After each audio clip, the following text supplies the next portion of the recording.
भागवतम स्कंद 1 अध्याय 9 श्लोक संख्या 5। तत्र ब्रह्म ऋषयः सर्वे देव ऋषयः च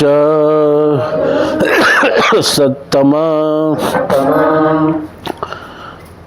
राजऋषय च तत्र आसन् द्रष्टुं भरतपुङ्गवम्। तत्र ब्रह्मर्षयः सर्वे देवर्षयश्च सत्तमा राजऋषयश्च तत्रासन् द्रष्टुं भरतपुङ्गवम्। तत्र ब्रह्मर्षयः सर्वे देवर्षयश्च सत्तमा राजऋषयश्च तत्रासन् द्रष्टुं भरतपुङ्गवम्। तत्र ब्रह्मर्षयः सर्वे देवर्षयश्च सत्तमा राजऋषयश्च तत्रासन् द्रष्टुं भरतपुङ्गवम्। बोलिए। तत्र ब्रह्मर्षयः सर्वे देवर्षयश्च सत्तमा राजऋषयश्च तत्रासन् द्रष्टुं भरतपुङ्गवम्। तत्र ब्रह्मर्षयः सर्वे राजऋषयश्च तत्रासन् द्रष्टुं भरतपुङ्गवम्। तत्र ब्रह्मर्षयः सर्वे देवर्षयश्च सत्तमा राजऋषयश्च तत्रासन् द्रष्टुं भरतपुङ्गवम्। तत्र ब्रह्मर्षयः सर्वे देवर्षयश्च सत्तमं राजऋषयश्च तत्रासन् द्रष्टुं भरतपुङ्गवम्। तत्र ब्रह्मर्षयः सर्वे देवर्षयश्च सत्तमा राजर्षयश्च तत्रासन् द्रष्टुं भरतपुङ्गवम्। ब्रह्मर्षयः सर्वे देवर्षयश्च सत्तमं राजऋषयश्च तत्रासन् द्रष्टुं भरतपुङ्गवम्। तत्र ब्रह्मर्षयः सर्वे देवर्षयश्च सत्तमं राजर्षयः तत्रासन् द्रष्टुं भरतपुङ्गवम्।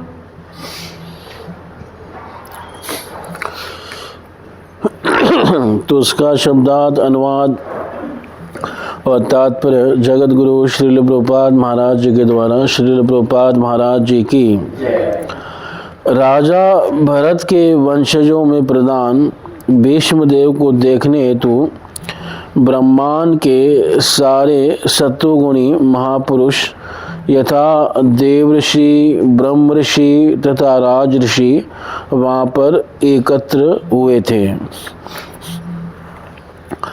तो तत्र यानी प्रारंभ बताना है कि वहाँ पर, कहाँ पर, जहाँ पे भीष्म पितामह जी शस्त्रशय्या पे लेटे हुए हैं, यानी कुरुक्षेत्र में। हाँ, जहाँ युद्ध हुआ था और जहाँ सब लोग गए हैं। अभी भगवान कृष्ण गए हैं, युधिष्ठिर महाराज गए हैं और सारे पांडव गए हैं। तो वहीं पे तत्र सर्वे ब्रह्म ऋषयः, वहाँ सारे ब्रह्म ऋषि भी क्या हो गए, आ गए। ब्रह्म ऋषि मतलब जो ब्राह्मणों में ऋषि हैं वो ब्रह्म ऋषि हैं। तो भृगुवादी भी वहाँ आ गए। और देव ऋषयश्च, और जो देवताओं में ऋषि हैं वो देव ऋषि हैं। तो नारद आदि भी हाँ वहाँ पे आ गए। और राज ऋषयश्च, जो जो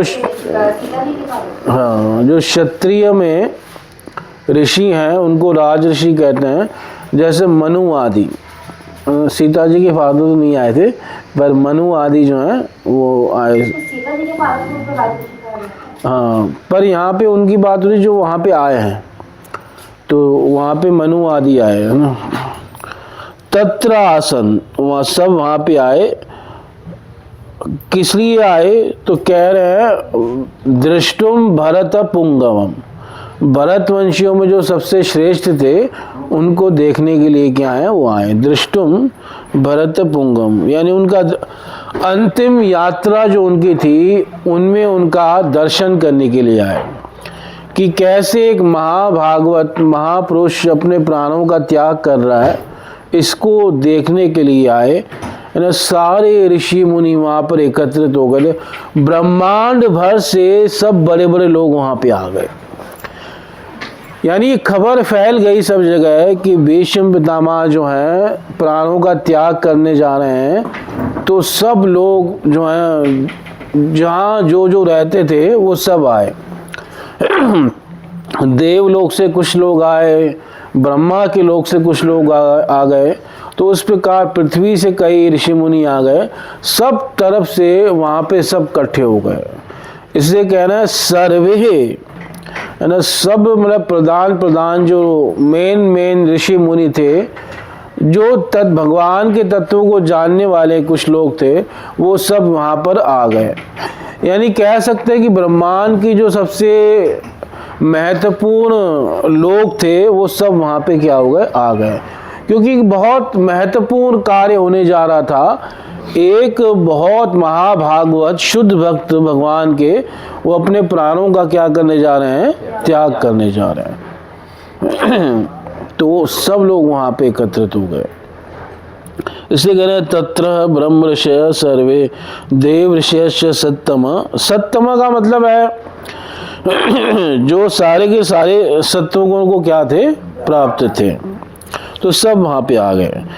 भरत पुंगवम, पुंगवम का मतलब जो सर्वश्रेष्ठ है, प्रधान है, और किसमें, भरत वंशियों में, इसलिए उनको भरत पुंगवम कहा गया। तो उनको देखने के लिए तत्र आसन। तो उसका मैं तात्पर्य पढ़ना, फिर अगले श्लोक पर चलेंगे। तात्पर्य, ऋषि वे हैं जिन्होंने आध्यात्मिक उपलब्धि द्वारा पूर्णता प्राप्त की है। ऐसी आध्यात्मिक उपलब्धि कोई भी अर्जित कर सकता है, चाहे वह राजा हो या साधु हो। भीष्मदेव स्वयं ब्रह्म ऋषि थे और राजा भरत के वंशजों में प्रमुख थे। समस्त ऋषि सतोगुणी होते हैं। वे सभी महान योद्धा की आसन मृत्यु का समाचार सुनकर वहाँ एकत्र हुए थे। तो इस प्रकार सब एकत्रित हो गए। अब कौन कौन आया तो उनका परिचय दे रहे हैं।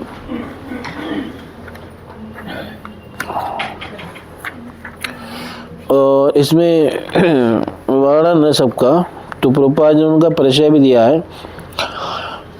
पर्वतो नारदो दौम्यो भगवान बादरायणः बृहदश्वो भरद्वाजः स शिष्यो रेणुकासुतः वसिष्ठ इंद्रप्रमत्रितो घृत समदोषित कक्षिवान गौतमोत्रिश कौशिकोऽथ सुदर्शनः। पर्वत मुनि श्री नारद मुनि, धौम्य ईश्वर के अवतार श्री व्यास देव, बृहदश्व भरद्वाज, परशुराम तथा उनके शिष्य वशिष्ठ, इंद्रप्रमद, त्रित, गृहसमद, असित, कक्षीवान, गौतम, अत्रि, कौशिक तथा सुदर्शन जैसे सभी ऋषि वहाँ उपस्थित थे। तो इन सब का नाम बताना।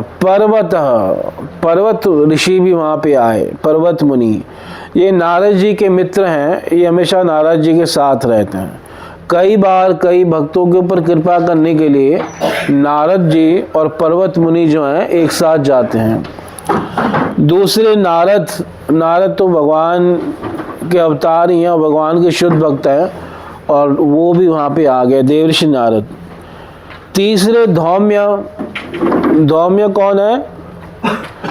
ये पांडवों के जो कुल पुरोहित हैं। प्रभु जी, भरत जो पर्वत मुनि, उनका नाम पर्वत मुनि है, पर्वतों में रहने वाला मुनि? नहीं, पर्वत उनका नाम है। पर्वत, ये पर्वत नाम भी होता है ना, जैसे पर्वत की पुत्री होने के कारण माता का नाम है पार्वती, हाँ, पार्वती। तो ऐसे भी नाम होते हैं। ठीक, हाँ हाँ, हिमान की पुत्री थी, हिमालय की है ना, हिमाचल की, तो इसलिए पर्वत की पुत्री उन्होंने कहा पार्वती है। और भगवान बादरायण, और भगवान बादरायण भी आए हैं। भगवान बादरायण यानी वेद व्यास। वेद व्यास के साथ भगवान शब्द लगा रहे हैं, क्योंकि व्यासो नारायण स्वयं, स्वयं नारायण ही व्यास के रूप में है, तो इसलिए उनके साथ भगवान शब्द लगा रहे हैं सूत गोस्वामी।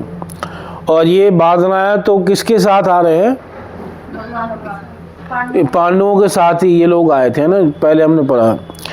और बृहदश्व भी एक ऋषि हैं। भरद्वाज, ये भी एक महान ऋषि हैं। इन सब का आगे प्रभुपाद ने बताया है, तो उनकी तात्पर्य में चर्चा हो जाएगी, ज़्यादा विस्तार से मैं नहीं कर रहा। और स शिष्यो रेणुका सुतः, रेणुका के पुत्र अपने शिष्यों के साथ आए। यहाँ स शिष्यो सबके साथ लगा सकते हो कि सब अपने अपने शिष्यों के साथ आए, पर अधिकतर ये इनके साथ लगा हुआ है। रेणुका सुत कौन है? परशुराम जी अपने शिष्यों के साथ आए। और वशिष्ठ, कई बार इनको वशिष्ठ कहते हैं, कई बार वशिष्ठ कहते हैं। तो वशिष्ठ जी जो भगवान ये सूर्यवंश के क्या थे? पुरोहित थे, है ना। इंद्रप्रमद भी जो है एक ऋषि थे, वो आए। त्रित आए, और गृहसमद आए, असित आए, कक्षीवान आए, गौतम मुनि आए, अत्रि आए। अत्रि ब्रह्मा के पुत्र हैं, जिनके यहाँ दत्तात्रेय भगवान का अवतार हुआ, तो ये अत्रि हैं, ये भी आए वहाँ पे। और कौशिक कौन है? विश्वामित्र जी, तो विश्वामित्र जी भी आए। और सुदर्शन, अथा सुदर्शन, और सुदर्शन भी आए। तो इस प्रकार से उनके नाम है।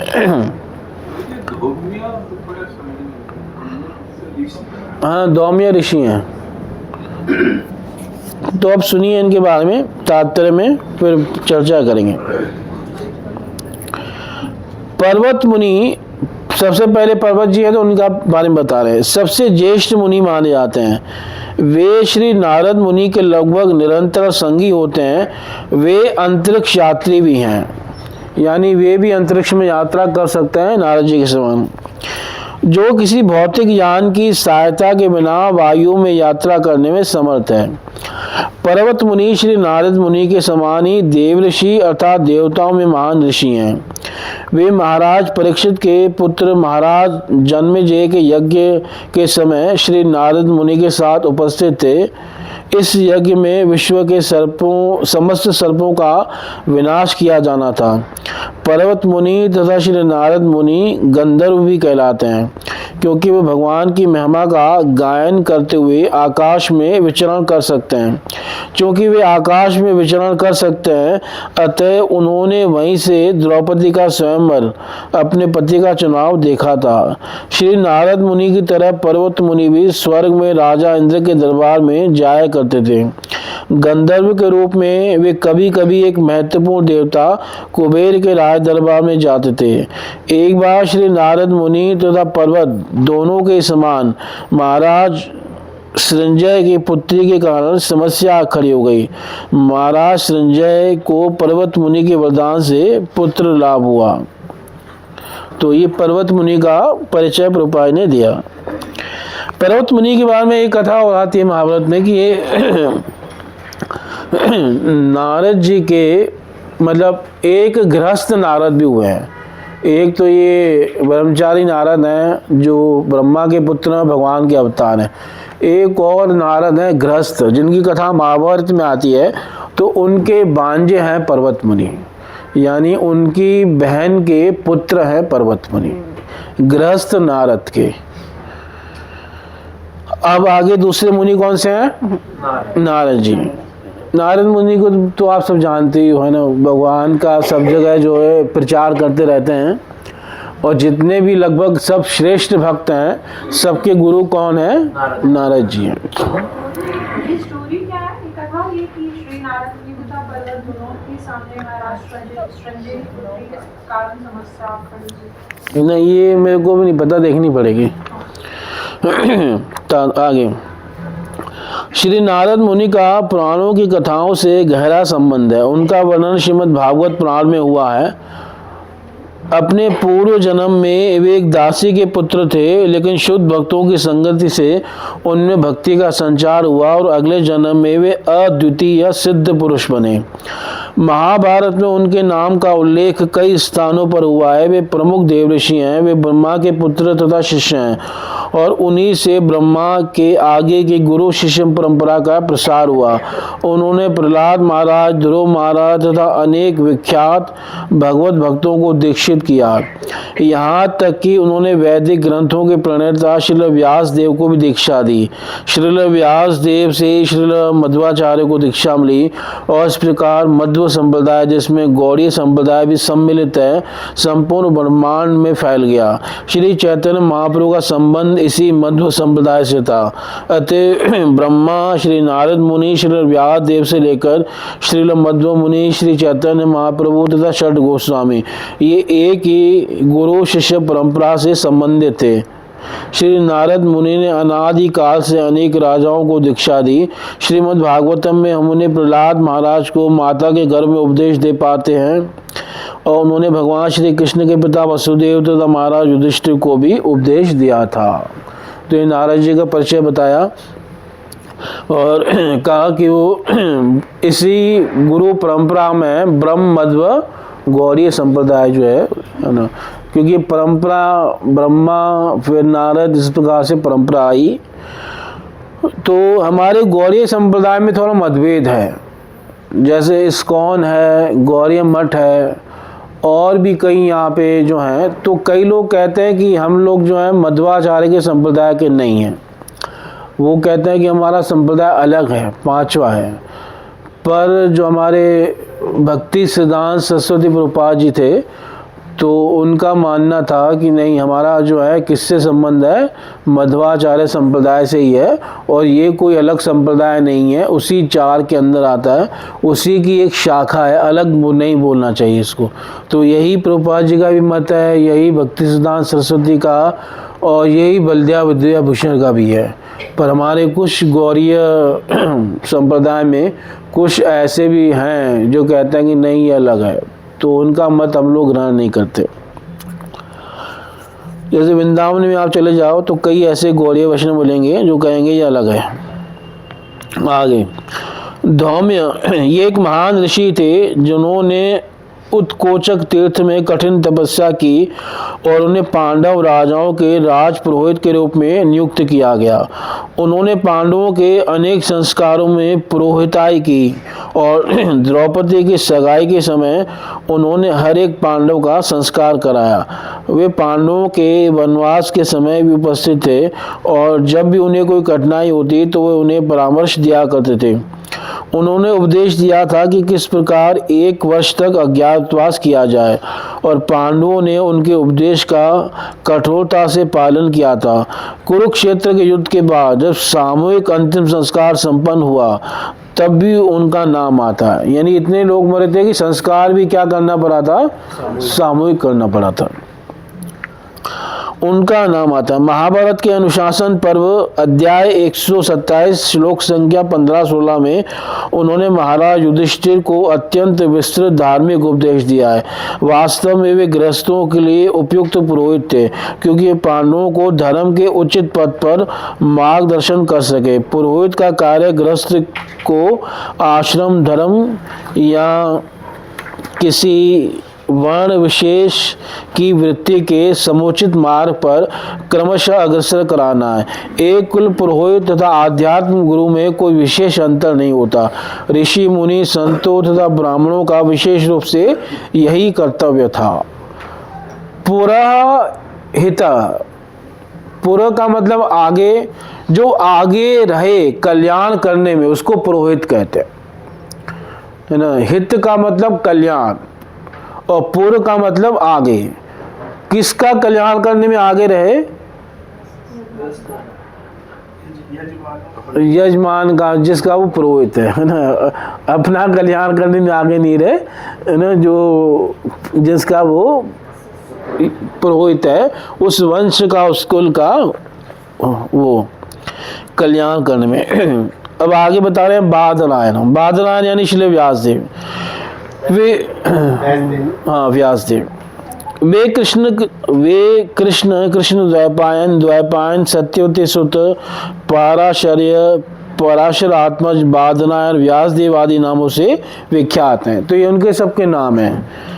जैसे एक नाम है बादरायण, एक नाम है कृष्ण, एक नाम है कृष्ण द्वैपायन, एक नाम है खाली द्वैपायन, एक नाम है सत्यवती सूत और एक नाम है पाराशर्य यानी पराशर के पुत्र, एक नाम है पराशर आत्मज, एक नाम बादरायण। ये सब उनके नाम है। खाली कृष्ण भी नाम है, द्वापायन भी अलग से नाम हाँ। है, कृष्ण द्वापायन भी जोड़ के भी एक अलग नाम। हाँ ऐसे भी है। कई बार खाली कृष्ण भी कह देते हैं इनको, है ना। जैसे भीमसेन को खाली भीम कह देते हैं, पूरा नाम उनका भीमसेन है, पर कई बार उनको क्या कह देते हैं?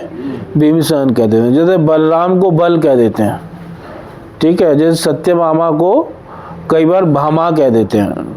तो इस प्रकार से कई बार कृष्ण द्वैपायन को कृष्ण भी कह देते हैं, कई बार द्वैपायन भी कह देते हैं। इस प्रकार से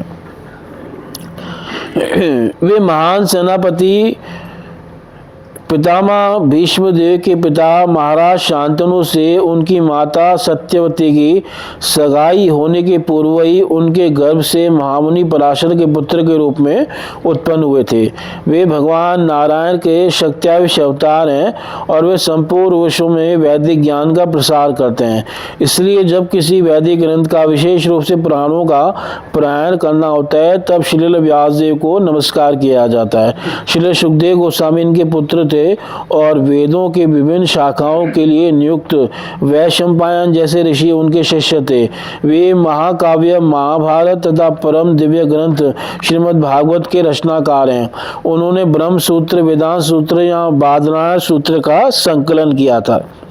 यानी वेदांत सूत्र के ही नाम है, इसको वेदांत सूत्र भी कहते हैं, कई बार ब्रह्म सूत्र भी कहते हैं, कई बार बादरायण सूत्र भी कहते हैं और कई बार शारीरिक दर्शन भी कहते हैं। ये सब उसके नाम हैं। अपनी कठिन तपस्या के कारण ऋषियों में सर्वाधिक सम्मानित रचनाकार हैं। उन्होंने कलयुग की जनता के कल्याण और जब अपने महाकाव्य महाभारत को लिखना चाहा तब उन्हें ऐसे समर्थ लिपिक की आवश्यकता हुई जो उनके श्रुत लेख को लिखता जाए। ब्रह्मा के आदेश से श्री गणेश जी ने यह कार्य इस शर्त पर स्वीकार कर लिया कि श्री व्यासदेव एक क्षण भी रुकेंगे नहीं। इस प्रकार श्री व्यासदेव तथा श्री गणेश जी के संयुक्त प्रयास से महाभारत संकलित हुआ। मतलब उन्होंने बहुत ग्रंथ लिखे हैं वेद व्यास ने। हम तो जानते हैं कि 18 पुराण लिखे हैं, ऐसा नहीं है। उन्होंने महाभारत भी लिखा है, 18 पुराणों में 4 लाख श्लोक लिखे हैं, फिर उन्होंने 18 उप पुराण भी लिखे हैं, फिर 18 औप पुराण भी लिखे हैं। यानी 18 पुराण, 18 उप पुराण और 18 औप पुराण। हाँ, उप के उप, है ना, उप, हाँ, सबसे भी नीचे। तो इस प्रकार से कई पुराण, कई ग्रंथ, वेदांत दर्शन उन्होंने लिखा, महाभारत उन्होंने लिखा। मतलब उन्होंने पूरा लेखनी का कार्य किया। जितना ज्ञान आ रहा है सब किससे आ रहा है? वेद व्यास से ही आ रहा है। मूल ज्ञान के जो सोर्स हैं, जो स्रोत हैं, वो वही हैं। सारा ज्ञान उन्हीं से आ रहा है। तो उन्होंने बहुत सारे ग्रंथ लिखे हैं। उसकी कोई मतलब उन्होंने कितने श्लोक लिखे हैं? बहुत सारे। इवन जो 100 करोड़ का पुराण है जो स्वर्ग में, उसी 100 करोड़ पुराणों श्लोकों वाले पुराण में से उन्होंने 4 लाख श्लोक छाटे, निकाले और उसको पृथ्वी पे लाए। तो जो पुराण पृथ्वी पे 4 लाख श्लोकों का है, वही स्वर्ग में कितने श्लोकों का है? 100 करोड़ श्लोकों। 100 करोड़ भी वही लिखा था। नहीं, वो नहीं लिखे थे, वो अनादिकाल से है। उसमें से उन्होंने उस 4 लाख श्लोक निकाले हैं पृथ्वी के लोगों के लिए। तो पृथ्वी पे जो प्राण है 4 लाख श्लोकों का, पर 4 लाख श्लोक भी बहुत ज़्यादा है। यहाँ लोगों ने गीता नहीं पढ़ी अभी तक, है ना, 700 श्लोक की गीता भी लोगों ने अभी तक नहीं पढ़ी। तो 4 लाख श्लोकों को फिर उन्होंने 18 भाग कर दिए, तो उसके क्या बन गए, 18 पुराण बना दिए उन्होंने। तो इस प्रकार उन सारे पुराणों में सबसे श्रेष्ठ है श्रीमद् भागवतम। जो उनकी जो डिक्टेशन दी वो सिर्फ महाभारत के लिए या और किसी पुराण? महाभारत की सिर्फ, हाँ।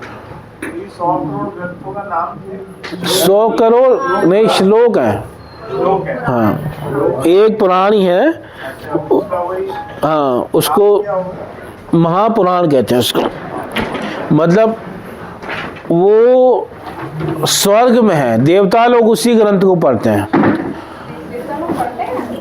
हाँ, देवता लोग नालायक थोड़ी हैं, पढ़ते हैं वो भी। पर आप तो ऐसे समझ रहे हो जैसे नालायक है वो, बिल्कुल पढ़ाई नहीं करते। करते नहीं है ना। नहीं, बहुत काम करते हैं, ऐसी बात नहीं है। इतना बड़ा ब्रह्मांड चला रहे हैं ये देवता, तो चला रहे हैं। जैसे यहाँ पे हम बैठे क्या है कि मोदी के मंत्री कुछ नहीं करते, हम तो देख नहीं रहे, तो ये बात नहीं है भाई, कर रहे हैं वो लोग भी काम। तो ऐसे देवता लोग भी काम करते हैं। सूर्य देव रोज निकलते हैं। हाँ, निकल रहे हैं, प्रकाश दे रहे हैं। सांस ले रहे हो कि नहीं ले रहे हो, एक सेकंड रुक जाए तो वायु देव दे रहे हैं ना, पानी पी रहे हो कि नहीं पी रहे, हाँ, वरुण देव दे रहे हैं ना, तो वो कार्य कर रहे हैं, ऐसे नहीं कि कार्य नहीं कर रहे। जैसे आप बता रहे थे कि वो लोग में भक्ति नहीं करते हैं, तो मतलब भोग ऐश्वर्य ज़्यादा है, पर वो धार्मिक लोग हैं, कोई अधार्मिक नहीं है। पढ़ाई लिखाई, मानने वाले हैं। हाँ, भगवान को मानने वाले, इसलिए देव हैं, असुर नहीं है ना कि भगवान से ईर्ष्या करें। पर उनमें भोगों की प्रधानता है ज़्यादा, इसमें भी कोई संदेह नहीं है, पर वो कई बार करते हैं पढ़ाई। देखो, हर किसी के नियम अलग अलग होते हैं, है ना। जो पृथ्वी पे जो चल रहा है उसके नियम अलग हैं, जो आकाश पे चल रहा है उसके नियम अलग हैं। क्या आप किसी हवाई जहाज को नहीं कह सकते अरे ये रेड लाइट पार करके चला गया, है ना, इसका चालान काटो भाई, इसने रेड लाइट पे रुका नहीं। 4 नियमों के लिए देवता का सत्य खुद को समान कर दिया। हाँ, तो आप 4 नियम पालन करो, अच्छी बात है, पर ऐसा नहीं कि आप बहुत बड़ी आपने कोई मतलब तीर चला लिया। यहाँ पे लोग समझते हैं कि 4 नियम पालन कर लिया ना, हमने तोप चला दी कोई, है ना, ऐसा कुछ नहीं है ना। तो वो भी ऐसे नहीं, इतने नालायक नहीं है, थोड़े लायक हैं वो भी, ठीक। पर एक चीज मुझे मेरा भी क्वेश्चन कि जैसे हमको बोला जाता है देवताओं को कि जो मनुष्य की योनि में आना चाहते हैं ताकि वो भगवान की भक्ति करके और भगवान के धाम जा सके, हाँ। तो ऐसा फिर वहाँ पे मतलब देवलोक में भी तो पॉसिबिलिटी नहीं, मतलब भगवान को प्राप्त करने की योग्यता के लिए उनको मनुष्य शरीर में आना पड़ता है, इसलिए क्योंकि जो भगवान जिस भक्ति से प्राप्त होंगे ना, ऐसी भक्ति सिर्फ यहीं हो सकती है। तो वहाँ पे वो ऐसी भक्ति नहीं कर सकते, इसलिए वो यहाँ आने की कहते हैं, प्रार्थना करते हैं। भागवत में ही आया है कि हमारे पुण्य कुछ बचे हो तो हमें उसके लिए क्या करो, मनुष्य योनि भारत भूमि पे जन्म दो, इस प्रकार से प्रार्थना करते हैं, ठीक है। आगे तो ये किसका हो गया, वेद व्यास। तो वेद व्यास जो है इन्होंने बहुत महान कार्य किए, इन्होंने समाज का बहुत कल्याण किया वेद व्यास ने। और ये वेद व्यास जो है हर द्वापर युग में आते हैं, है ना, हर द्वापर युग में वेद व्यास जो है आएंगे और ग्रंथों का क्या करेंगे, लिखेंगे कलयुग के, हाँ, कलयुग के बुद्धिमान लोगों के लिए, है ना। उनके लिए ये ग्रंथ लिखी जाएगी, क्योंकि बहुत बुद्धिमान लोग आने वाले कलयुग में जो 4 नियमों का पालन करते हैं, तो उनको ग्रंथों की जरूरत पड़ेगी। तो उनके लिए वो लिखते हैं। हाँ, वही मेरे कहने का मतलब है। अब मूर्ख कहूँगा तो अच्छा नहीं लगेगा ना, इसलिए बुद्धिमान कह रहा हूँ। तो अब जैसे हमने कई बार बताया, जैसे इस बार जो वेद व्यास आए हैं ये भगवान के अवतार हैं, ये स्वयं नारायण ही हैं, और सारे वेद व्यास इन्हीं को फॉलो करते हैं। और अगली बार जो वेद व्यास बनेंगे, जो आएंगे, वो कौन होंगे, अश्वत्थामा। है ना। ऐसे कई बार ब्रह्मा भी वेदव्यास बन चुके हैं। इवन वेदव्यास के पिता पराशर मुनि वो भी वेदव्यास बन चुके हैं। तो ऐसे कई वेदव्यास बन चुके हैं जिनका वर्णन विष्णु पुराण में है ना। और एक मनवंतर में 71 वेदव्यास बदल जाते हैं। और ब्रह्मा जी के एक दिन में 1000 वेदव्यास आते हैं। और उन 1000 वेदव्यासों में जो कृष्ण द्वैपायन है ये स्वयं भगवान के अवतार हैं, स्वयं भगवान है। बाकी में भगवान की शक्ति होती है पर ये स्वयं भगवान है। इसलिए इनके बारे में विष्णु पुराण में कहा गया है व्यासो नारायण स्वयं कृष्ण द्वैपायनम विद्धि स्वयं नारायणम प्रभुम। इस हिसाब से भगवान कृष्ण हो गए, फिर महाप्रभु हो गए, नहीं भगवान कृष्ण हो गए, उनसे पहले वेदव्यास हो गए और फिर उसके बाद महाप्रभु। हाँ। तीनों जो है साथ में 7 और 28 हाँ इसी में आते हैं। उसी में है। हाँ अपनी माता सत एक दिन में कितने वेदव्यास? 71 1000। एक मनवंतर में 71। हाँ एक मनवंतर में 71 1000। अपनी माता सत्यवती जो बाद में शांतनु से ब्याही गई के आदेश से तथा महाराज शांतनु की प्रथम पत्नी गंगा से उत्पन्न शांतनु के सबसे बड़े पुत्र विष्णुदेव के अनुरोध से श्री व्यासदेव ने 3 मेधावी पुत्र उत्पन्न किए जिनके नाम थे महाराज धृतराष्ट्र, महाराज पांडु तथा महात्मा विदुर। हाँ तीनों व्यासदेव के पुत्र हैं। हाँ ये व्यासदेव के पुत्र हैं, तीनों औरस पुत्र हैं। औरस वो क्या होता है? मतलब नजर से उनको वो इंग्लिश में कौन सा शब्द है जो कहते हैं ये नहीं टेस्ट ट्यूब नहीं टेस्ट ट्यूब नहीं, एक और ये मतलब इनके वो हैं कि मैं ध्यान नहीं आ रहा कि बायो क्या कहते हैं ऐसे कुछ। हाँ ऐसे उनके पुत्र हैं है ना। हाँ, इस प्रकार से हिंदी में क्या शब्द है बोलिए? औरस। औरस। हाँ आगे व्यासदेव ने 3 मेधावी पुत्र उत्पन्न किए जिनके नाम थे महाराज धृतराष्ट्र, महाराज पांडु तथा महात्मा विदुर। श्रील व्यासदेव ने कुरुक्षेत्र के युद्ध के बाद तथा महाभारत के समस्त योद्धाओं की मृत्यु के पश्चात महाभारत का संकलन किया। सर्वप्रथम महाराज परीक्षित के पुत्र महाराज जन्मेजय के राज दरबार में से सुनाया गया। तो महाभारत जो पहले सुनाई गई सबसे पहले राजा जन्मेजय को। महाभारत के श्रोता है जन्मेजय और वक्ता कौन है? वेदव्यास लेखक हैं। नहीं वो अभी जो आपने बताया था। सुखदेव गोस्वामी तो भागवत के वक्ता हैं। नहीं उनके जो नौ में भी नहीं है। वे महाभारत जैसे वेद भागवत के वक्ता है सुखदेव जी। श्रोता कौन है? परीक्षित। और लेखक कौन है? व्यासदेव जी। ऐसे ही महाभारत के लेखक हैं व्यासदेव और श्रोता हैं जन्मेजय और वक्ता है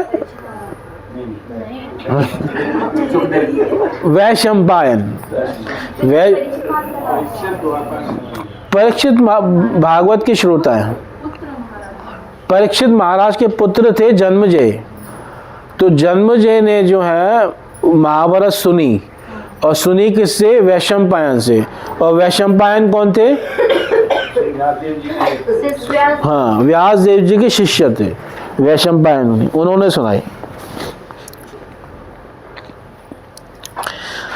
आगे बृहदश्व ये एक प्राचीन मुनि थे। ये धृतराष्ट्र भी राजा था इसीलिए महाराज बोलते हैं, पांडु भी राजा था। विदुर महाराज ने माना इसीलिए उसको महात्मा बोलते हैं। हाँ और ये मतलब ये महात्मा इसलिए बोलते हैं कि वो भगवान के भक्त थे शुद्ध। ये स्वयं यमराज जी हैं और महाभागवत हैं ये भी, तो इसलिए इनको महात्मा विदुर बोलते हैं। और सत्यावती की मैरिज पहले ऋषि से हुई। पराशर पराशर मुनि से। मतलब शांतनु के पास कैसे आ गई? मैरिज नहीं हुई, सिर्फ उन्होंने संग किया और संग करके उन्होंने वेदव्यास को उत्पन्न कर दिया। इसीलिए बोल रहे हैं बायोलॉजिकल फादर है। हाँ हाँ, मतलब वहाँ पे भी जो है सत्यवती तब कन्या थी, उसका विवाह नहीं हुआ था, तब पराशर मुनि ने उत्पन्न किया, इसलिए वेदव्यास को कानीन कहते हैं। कानीन का बताया था ना, किसको कहते हैं कानीन? नहीं, कन्या से उत्पन्न हुआ।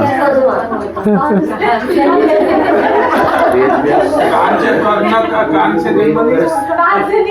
कन्या से वेदव्यास। शादीशुदा ना हो, उसके हाँ, नहीं थी। कानीन का मतलब होता है कन्या से उत्पन्न होने वाला। ठीक है, लेकिन मैं जो समझा, मेरे जैसे ऑर्डिनरी लोग वो तो समझेंगे। हाँ, कई बार लोग ऐसा भी कहते हैं, पर कन्या से उत्पन्न। ऐसे ही जैसे कर्ण था वो भी कानीन था, क्योंकि वो भी हाँ विवाह नहीं हुआ था, तो कन्या से उत्पन्न हुआ था। और जो पति के रहते किसी और से उत्पन्न हो तो उसको कहते हैं जारज। हाँ जारज है ना। और जो पति की मृत्यु के बाद है ना उस स्त्री से उत्पन्न हो, जो जैसे वो विधवा हो जाती है,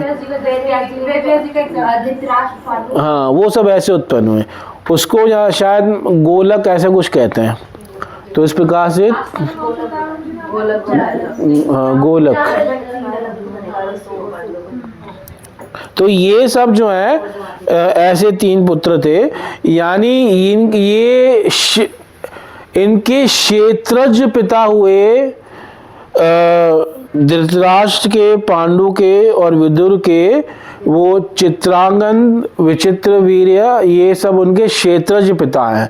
और औरस पिता हैं वेदव्यास। ये है बृहदश्व, इनके बारे में कह रहे हैं ये एक प्राचीन मुनि थे जो महाराज युधिष्ठिर से यदा कदा मिला करते थे। सर्वप्रथम वे महाराज युधिष्ठिर से काम्य वन में मिले थे। इन्होंने ही महाराज नल की कथा सुनाई थी।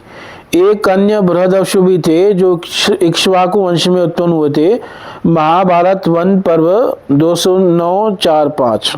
यानी प्रभुपाद जी ने ये श्लोकों की व्याख्या करने के लिए महाभारत का कितना अध्ययन किया, और वो सब महाभारत से जो हमें निकाल के बता रहे हैं, क्योंकि आचार्यों ने नहीं बताया इनके बारे में। कि कोई कहे कि आचार्यों से लिख गया है, आचार्यों ने नहीं पढ़ा है, बताया किसी के बारे में, वो इनकी एक एक की कथा प्रभुपाद जी खुद बता रहे हैं महाभारत में से निकाल के। आगे सुनिए। भरद्वाज मुनि ये महान सप्तऋषियों में से एक थे और अर्जुन के जन्म उत्सव के समय उपस्थित थे। इस शक्तिशाली ऋषि ने कभी गंगा के तट पर कठिन तपस्या की थी और उनका आश्रम आज भी प्रयागराज में विख्यात है। इनका आश्रम प्रयाग में है। इनके बारे में रामचरितमानस में आया है कि प्रयाग में भरद्वाज मुनि रहते हैं जिनका राम के चरणों में बहुत प्रेम है। ये भगवान राम के शुद्ध भक्त हैं और इनको ही याज्ञवल्क्य जी ने राम जी की कथा सुनाई थी। तो रामचरितमानस में एक संवाद ये भी आता है, भरद्वाज और याज्ञवल्क्य संवाद। एक संवाद आता है काकभूषणी और गरुड़ जी का, और एक संवाद आता है शिव जी और पार्वती का। और तो ये जो है रामायण की कथा, रामचरितमानस की कथा, वो भरद्वाज जी को सुनाई है किसने? याज्ञवल्क्य ऋषि ने। और ये भरद्वाज किसके पुत्र हैं? अभी पढ़ते हैं फिर चर्चा करेंगे। ऐसा कहा है, तब स्वर्ग की एक सुंदर अप्सरा घृताची से इनकी भेंट हुई। इस कारण से इनका वीर्य स्खलित हुआ, जिससे एक मिट्टी के बर्तन में सुरक्षित रख दिया गया, जिससे द्रोण उत्पन्न हुए। तो भरद्वाज के पुत्र हैं द्रोण। इस प्रकार द्रोणाचार्य भरद्वाज मुनि के पुत्र थे। कुछ लोग द्रोण के पिता भरद्वाज को इन महर्षि भरद्वाज से भिन्न मानते हैं, है ना, ये अलग भी मानते हैं क्योंकि समय का काफी गैप है। ये ब्रह्मा के महान भक्त थे। ये एक बार द्रोणाचार्य के पास भी गए और उन्होंने उनसे कुरुक्षेत्र युद्ध करने का आग्रह किया। तो भरद्वाज मुनि की कथा आती है कि अंगिरा के 2 पुत्र थे। अंगिरा ऋषि जो कि ब्रह्मा के पुत्र हैं, एक उतथ्य और एक बृहस्पति। बृहस्पति जो देवताओं के क्या है, गुरु हैं। तो अंगिरा की पत्नी ममता थी, तो ममता के गर्भ से बृहस्पति, नहीं सॉरी, अंगिरा के दो पुत्र हैं, उतथ्य और बृहस्पति। तो उतथ्य की पत्नी थी ममता, तो ममता के गर्भ से बृहस्पति ने जो है उत्पन्न किया भरद्वाज मुनि को। यानी ये भी ऐसे ही है, ये जो है भरद्वाज मुनि ये बृहस्पति के औरस पुत्र हैं और उतथ्य के क्षेत्रज पुत्र हैं, इस प्रकार से। और बाद में जो है इनका पालन किसी और ने किया है ना, इसलिए इनका पालन कौन करेगा। फिर ये आकाशवाणी हुई कि भरद्वाज, कि इसका भरण तुम्हें करना होगा, है ना। तो उस प्रकार फिर इसका, क्योंकि सब पीछे हट गए कि हम इसका पालन नहीं करेंगे, इनका पालन नहीं करेंगे, फिर आकाशवाणी से हुई कि ये बृहस्पति के पुत्र हैं, तो तब जो है उन्होंने इनका पालन किया। और ये जो है इस प्रकार से भाई की वाइफ से हुआ। हाँ, भाई की वाइफ से। पहले क्या कैरेक्टर क्या दिखाते थे, क्या सेट करते थे? यही आता है किसी का कान से, किसी का कुछ से, मतलब क्या एग्जाम्पल क्या सेट करते थे? हम लोग उनको आइडल मानते हैं ना। नहीं, ऐसा नहीं है। देखो, क्योंकि ये है ना, महान ऋषि लोग हैं। अगर समर्थ व्यक्ति से कोई गलत कार्य भी हो जाता है तो उसका दोष उसको नहीं लगता। और कई बार क्या होता है कि दूसरे व्यक्ति जो उसकी निंदा करते हैं तो उनको उसका वो दोष क्या हो जाता है, लग जाता है। क्या नहीं, जैसे जो पीढ़ी दर पीढ़ी लोग जो मतलब इसको इस चीज को देखेंगे तो उनके माइंड पे तो गलत ही वो पड़ेगा ना। नहीं, कई बार देखो इंद्रियां इतनी प्रबल होती हैं कि कोई व्यक्ति भी गलत कार्य कर सकता है, पर ज़्यादा जो व्यक्ति ऐसे होते हैं ना, उनका दोष नहीं देखना चाहिए। जैसे ब्रह्मा जी का दोष देखे, मरीचि के 6 पुत्र, तो उसका परिणाम क्या हुआ? ब्रह्मा जी को तो कुछ नहीं हुआ, वो तो फिर समर्थ थे, वो निकल आए उस चीज़ से। हालांकि कईयों ने मना किया, मरीचि आदि ने, फिर वो निकल आए, पर वो हंसे थे तो मजाक उड़ाया। तो मजाक उड़ाने से क्या हुआ कि वो मरीचि के 6 पुत्रों को असुर बनना पड़ा। और वो पहले वो कालनेमी के पुत्र बने, और फिर वो अगले जन्म में देवकी के गर्भ में आए, और ना अपने ही पिता कंस के द्वारा वो क्या हो गए, मारे गए। क्योंकि कालनेमी अगले जन्म में क्या बना था, कंस बना था। तो इस प्रकार से वो अपराध लग जाता है ना। क्योंकि देखो कहा गया ना कि वहने सर्वभुजो यथा, अग्नि सब कुछ जला सकती है, वो गंदी चीज को भी पवित्र कर देगी वो जला करके, है ना। क्योंकि उसमें सामर्थ्य है, और जिसमें ऐसा सामर्थ्य नहीं है वो ऐसा कार्य नहीं कर सकता। और वो ऐसा कार्य करेगा, उनका मजाक उड़ाएगा, तो फिर वो उसको दोष क्या है उसका लग जाएगा। तो बृहस्पति फिर भी महान है, वो देवताओं के क्या बने हैं, गुरु बने हैं। और कई बड़े बड़े जो भक्तों ने उनसे जो है इवन शिक्षा ली है। स्वयं उद्धव जी भी किसके शिष्य हैं, बृहस्पति के शिष्य हैं। और ये जो है मैत्रेय मुनि जो भागवत की कथा सुना रहे हैं, ये भी जो है बृहस्पति से इन्होंने भी सीखा है। इवन पराशर मुनि भी बृहस्पति से सीखे हैं। तो इस प्रकार से ये हैं। तो ये भरद्वाज जो है ये भी स्वयं भगवान के शुद्ध भक्त थे। भगवान राम से जो है इनका बहुत प्रेम था, और ये जो है प्रयागराज में ये रहते हैं। अब भारद्वाज के फादर के बारे में कुछ कह रहे थे, नाम बताओ। ये उन्हीं के है ना, बृहस्पति के। अच्छा, बृहस्पति। हाँ। आगे बता रहे हैं परशुराम या रेणुका सुत, ये महर्षि जमदग्नि तथा श्रीमती रेणुका के पुत्र थे। इस प्रकार वे रेणुका सुत भी कहलाते थे। वे श्री भगवान की शक्तिशाली अवतारों में से एक थे, और उन्होंने क्षत्रिय वंश का 21 बार संहार किया। उन्होंने क्षत्रियों के रक्त से अपने पूर्वजों की आत्माओं को प्रसन्न किया। बाद में उन्होंने महेंद्र पर्वत पर कठोर तपस्या की।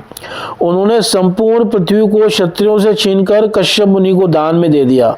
परशुराम ने द्रोणाचार्य को धनुर्वेद की शिक्षा प्रदान की क्योंकि वे ब्राह्मण थे। वे महाराज युधिष्ठिर के राज तिलक के समय उपस्थित थे और अन्य महान ऋषियों के साथ इस युद्ध उत्सव में सम्मिलित हुए। इवन भीष्म पितामह के गुरु भी कौन थे? परशुराम जी थे। और कर्ण के गुरु भी कौन थे? परशुराम जी थे। इन सब को परशुराम जी ने सिखाया था। और स्वयं ये रेणुका के पुत्र हैं, जमदग्नि के पुत्र हैं। एक ऋषि थे, उनका नाम था ऋचिक। तो ऋचिक ऋषि जो है एक बार गए गादी के पास।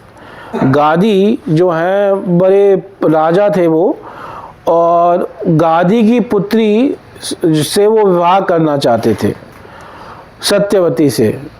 तो अब ऋचिक ऋषि याचना कर रहे हैं, तो गादी ने कहा कि हे ऋषि, हम कुशिक वंश के हैं और हमारी कन्या मिलना इतना आसान नहीं है। अगर हमारी कन्या से विवाह करना चाहते हो तो एक दहेज देना पड़ेगा, है ना। क्या दहेज देना पड़ेगा? है 1000 अश्व देने पड़ेंगे, है ना। 1000 घोड़े देने पड़ेंगे, पर उनमें शर्त है कि उनका पूरा शरीर वाइट होना चाहिए और कान काला होना चाहिए, है ना। अजीब सी शर्त नहीं है कि मतलब 1000 घोड़े लाओ, चलो वाइट तो ले आए, पर सबका कान भी क्या होना चाहिए? काला होना चाहिए। क्योंकि वो पता है कि पूरी कर नहीं पाएंगे तो हम अपनी बेटी देने से क्या हो जाएंगे? बच जाएंगे। क्योंकि उनको वो था कि हम बड़े महान वंश के हैं तो हम तुम्हें अपनी कन्या नहीं देंगे। हालांकि वो क्षत्रिय थे। तो ये गए वरुण देवता के पास ऋचिक ऋषि, और वरुण देवता को प्रसन्न किया और ऐसे 1000 अश्व ले आए और उन्होंने जाके वो दहेज दिया और इनका विवाह किससे हो गया? सत्यवती के साथ हो गया। ये सत्यवती दूसरी वाली है? हाँ, ये दूसरी है, ये अलग है, ये कथा अलग है। तो वो एक बार अपनी पत्नी के लिए एक चरु बना रहे थे, जिससे इसको बहुत शांत और ब्राह्मण प्रकृति का पुत्र पैदा हो। तो उसी समय जो गादी की पत्नी थी वो भी जो क्या थी, वो भी जो है वो भी आई इनके पास, किसके पास? कि ऋचिक ऋषि के पास, कि आप मेरे लिए भी एक चरु बना दो ताकि मेरा भी एक पुत्र हो जो धार्मिक प्रवृत्ति का हो। तो उन्होंने दोनों के लिए बनाई, यानी सास के लिए भी बनाई और अपनी पत्नी के लिए भी बनाई। चारू मतलब कुछ खाना बना? हाँ, मतलब खीर समझ लो, है ना। एक ऐसा विटामिन बनाया कि जिससे अच्छी संतान उत्पन्न हो, शांत प्रकृति की, ब्राह्मण प्रकृति की, है ना, पवित्र। तो अब इन्होंने क्या किया, उसकी माँ ने कहा अपनी बेटी को कि भाई तेरा पति है और तेरे लिए इसने ज़्यादा अच्छी जो है चरु बनाई होगी, तो तू ऐसा कर, तू अपनी मुझे दे दे और मेरी तू ले ले। तो उन्होंने ये बदल दिया। तो हुआ क्या कि जो है उन्होंने अपने लिए बनाई थी ब्राह्मण प्रकृति की और उनके लिए बनाई थी क्षत्रिय प्रकृति की। तो अब बदल दी तो उल्टा हो गया, उनके यहाँ ब्राह्मण पैदा हो गया, यानी गादी के यहाँ जन्म हो गया विश्वामित्र का, जो ब्राह्मण प्रकृति के थे, और इधर जन्म हो गया ऋचिक के यहाँ परशुराम जी का होने वाला था, है ना। क्योंकि उन्होंने ऐसे बनाई थी उग्र स्वभाव वाले, तो परशुराम जी का स्वभाव क्या था? उग्र था। तो जब उन्होंने अपनी पति को ये बात बताई ऋचिक ऋषि को, तो उन्होंने बहुत डांटा। उन्होंने कहा कि ऐसा पुत्र होगा तेरे को, रेणुका को डांटा।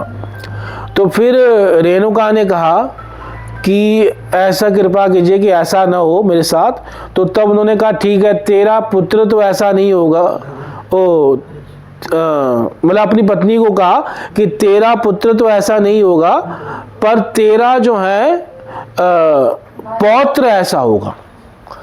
तो फिर ऋचिक के यहाँ जन्म हुआ जमदग्नि का, जो ब्राह्मण थे, बिल्कुल सतोगुणी थे, पर जमदग्नि के यहाँ किसका जन्म हो गया? परशुराम जी का, जो एकदम उग्र स्वभाव के थे। क्योंकि वो उसका असर जो है किसके ऊपर आ गया? पौत्र के ऊपर। तो परशुराम जी ऐसे ही हैं, रेणुका के पुत्र हैं और जमदग्नि के इनकी जो है पिता हैं, और ये ऋचिक ऋषि के पुत्र हैं जमदग्नि। तो ऋचिक ने जो चरु बनाई थी उसका असर कहाँ हुआ? परशुराम जी के ऊपर, और परशुराम जी उग्र प्रकृति के हुए और उन्होंने 21 बार क्षत्रियों को मार के पृथ्वी को क्षत्रियों से विहीन कर दिया। फिर बाद में उन्होंने कश्यप मुनि को पृथ्वी दान कर दी। तो कश्यप मुनि ने कहा कि अब मेरी पृथ्वी पे तुम मत रहो, यहाँ से चले जाओ। तो फिर वो फिर परशुराम जी को हाँ कि अब मेरे को दान कर देना, अब तुम यहाँ मत रहो क्योंकि फिर तुम फिर वही करोगे, मार काट करोगे, तो इसलिए यहाँ से निकल ही जाओ। तो फिर वो महेंद्र पर्वत पे जाके तपस्या करने लगे। इसलिए वो पृथ्वी पे आते थे पर एक भी रात रुकते नहीं थे, वो आते थे फिर चले जाते थे कहाँ पे, महेंद्र पर्वत पे। तो वही बात यहाँ बता रहे हैं। वो कथा आती है कि उनके पिता को मार दिया था क्षत्रियों ने। जो सहस्त्र भाव अर्जुन था, उन्होंने जो है उनके पहले उनके पिता के यहाँ पे गाय थी, एक सुरभि गाय है ना। तो कथा बताई थी मैंने एक बार। तो सुरभि गाय मतलब एक बार जो है सहस्त्र भाव अर्जुन जो बहुत महान राजा थे, तो वो अपनी पूरी सेना के साथ कहीं भ्रमण कर रहे थे। तो भ्रमण करते करते वो पहुँचे किसके आश्रम में, जमदग्नि के आश्रम में, और पूरी सेना भूखी प्यासी थी। तो जमदग्नि ने सबका स्वागत किया और पूरी सेना के लिए भोजन की व्यवस्था कर दी। और कैसे व्यवस्था कर दी, सुरभि गाय से। अरे सुरभि गाय ने मतलब वो सारी इच्छाओं को क्या करती थी, पूरा करती थी। तो वो राजा सोचने लगा सहस्त्रबाहु अर्जुन कि इनका ऐश्वर्य तो हमसे भी ज़्यादा है, हमारे पास तो ऐसा नहीं है, हम तो भाई सेना को खिलाने के लिए सोच रहे हैं क्या खिलाएं। और उन्होंने एकदम सबकी व्यवस्था कर दी। तो उन्होंने अपने सिपाहियों को आदेश दिया कि इस गाय को ले चलो, ये हमारे राज्य में रहेगी। तो उन सब ने मना किया पर वो माने नहीं और ज़बरदस्ती गाय को ले गए। तो बाद में जब परशुराम जी आए तब उनको पता चला, तो वो फरसा लेके, अपना धनुष लेके, तलवार लेके अकेले बैठ करके अश्व के ऊपर माहिष्मतिपुरी में गए और वहाँ जो है उसको वध कर दिया सहस्त्रबाहु का, जो कि इतना महान योद्धा था सहस्त्रबाहु कि जो रावण को ऐसे ही बंदी बना के ले आया था, है ना। उस सहस्त्रबाहु को उसके घर में जाके अकेले जाके क्या है मार के आ गए परशुराम ने। और उसके फिर पुत्र थे 10,000, उन्होंने बदला लेने की सोची, वो भाग गए वहां से। और फिर जब एक बार परशुराम जी नहीं थे तो वो पुत्र आए इनके घर पे और जमदग्नि मुनि को उनका सर काट के उनको मार के वो चले गए। तो फिर जब उनको पता चला तो फिर परशुराम जी गए और सबको जो है सारे पुत्रों को मार दिया। और तब से उनको क्षत्रियों से क्या हो गया, बैर हो गया। और जहां भी क्षत्रियों को देखते थे वो मार देते थे। तो 21 बार क्षत्रियों से विहीन कर दिया पूरी पृथ्वी को। और क्षत्रियों को बचाना पड़ता था, है ना। कई बार कोई पुत्र होता था क्षत्रिय, छोटा बच्चा, तो उसको लड़की के कपड़े पहनाकर क्षत्रियों को बचाना पड़ता था कहीं परशुराम ना आ जाए। तो इस प्रकार उनकी रक्षा की गई क्षत्रियों की। फिर बाद में उन्होंने जो है ये सब कुछ छोड़ दिया और कश्यप मुनि को पूरी पृथ्वी क्या कर दी, दान में दे दी। तो कश्यप मुनि ने कहा कि मेरी पृथ्वी से चले जाओ और तुम जाके यहाँ मत रहो। तो महेंद्र पर्वत पे रहते हैं, आज भी रहते हैं और वहीं पे वो तपस्या करते हैं और कभी कभार यहाँ आते हैं और फिर वही वापस जो है चले जाते हैं। और वो चिरंजीवी हैं और जब भगवान कल की युद्ध करेंगे कली से तो उस समय भी परशुराम जी आएंगे। इस प्रकार से जितना दंगा हो रहा है पृथ्वी में, परशुराम आके कटे चले नहीं ऐसा है। तो इस प्रकार से परशुराम जी हैं। प्रभु जी, परशुराम जी ने अपनी माता का भी कर्म काटा। हाँ, वो कथा भी आती है कि एक बार जो है ऋषि ने तो जमदग्नि मुनि ने ऐसा कहा था कि कोई कार्य के लिए भेजा था तो उनकी माता ने आने में बड़ी देर कर दी थी।